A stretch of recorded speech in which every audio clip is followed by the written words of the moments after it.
If we take a look at, should be example 3, we are going to find, and this should be perimeter. We're going to find the perimeter of the triangle graph below, and we're going to round our answer to the nearest tenth. The sides aren't labeled with points, so we can pick any side to be our side 1, our side 2, or side 3. But I'm going to find this top side first.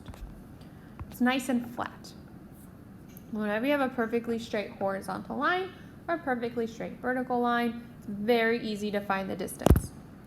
All you do is just count across from one point to the next. So the length of this top side, which I'm going to make side 1, is 1, 2, 3, 4. Okay. The other two sides, which are slanted, we can't just count. But what we did in the first lesson of this unit is we found the distance of segments in the coordinate plane using the Pythagorean theorem. So that's what we can do to find the distance of the other sides. If we take a look at this orange side here, I can just make a right triangle with that side. The side we're trying to find is always our C. I'll make this one my A and this one my B. Well, my A and my B, again, are perfectly straight horizontal or vertical lines, so we can just count to find the distance of those sides. So when I count here, I get 1, 2, 3, 4, 5, 6, 7. So the length of this side is 7. The length of this side is 1, 2, 3. So for our second side, again, we're going to use that Pythagorean theorem, a squared plus b squared equals c squared. Said my A was 7 and my B was 3. You can type it in individually, or you can type it in to one fell swoop, just like I'm about to do in Desmos. I'm going to click out. You can type it in as 7 squared plus 3 squared, and you get 58.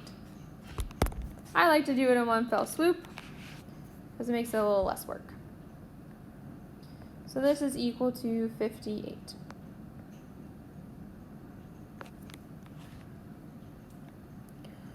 C is not by itself. We have to square root to get rid of that square. And again, we're finding the perimeter and we have a radical, so we're going to leave it as a radical. So we're just going to leave it as radical 58. If we take a look at the next side, this side, the blue side, again, I'm going to make my right triangle.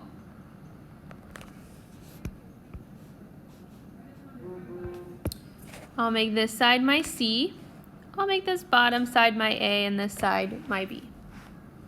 So again, we're going to use Pythagorean theorem. This side is 1, so we have 1 squared, plus this side is 1, 2, 3, 4, 5, 6, and 7. So we have 1 squared plus 7 squared. 1 squared plus 7 squared is 50. To get rid of that square, square root both sides. And again, we're going to leave it as radical 50 so it doesn't throw off the accuracy of our answer. So now we have our 3 sides.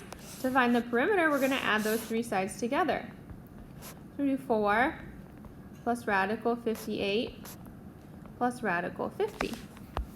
Again, I'm going to click out of here to go to Desmos. So I type that in. We do 4 plus radical 50 plus, look what I just did. I forgot to arrow out. So make sure when you're typing in radicals, hit that arrow out button. It's underneath the functions button. Plus radical 58. And the perimeter of that triangle is roughly 18.7 if we round to the nearest tenth. So this equals 18.7. When we label it, we're going to put units. I'm not super picky about that. But technically it is units because we don't really know the units of measurement. So there we go.